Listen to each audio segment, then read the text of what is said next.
Now let's first retrieve the client's ID and assign it to a variable called client. Here we take the client model class inside the parentheses and assign its primary key as ID.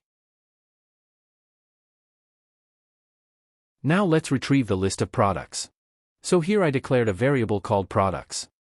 We will fetch the product list according to the client's ID. So to get the product list according to the client, type client.product.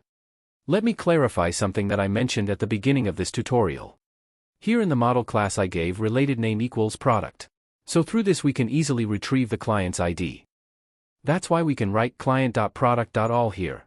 Otherwise we would have to write client.product_set.all, which is not entirely understandable. I was also talking about this earlier in this tutorial when creating the model class. Now we will give a return render statement where we will call the product.html page with the request parameter and pass the client and products variables.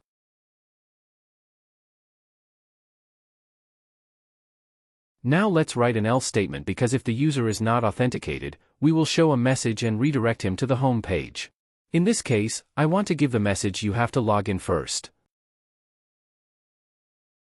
And redirect to home page. Now let's create the products.html page in the template folder. My initial goal is to just show the product purchase history of a specific client. Here I am copying common codes from another HTML page. These codes are actually used in more or less all pages. This is the main reason for copying. Here, first I change the text of the h1 tag to product purchase. Notice here that this code already contains the specified client info. Now what we need to do is to display the products that the client has purchased as a list form. For this, we captured a list of products purchased by a specific client in this views file. So we will show these products in list form using a loop. So let's run a loop of products here. I'm replacing service with product. Here I also replace all variables name with product.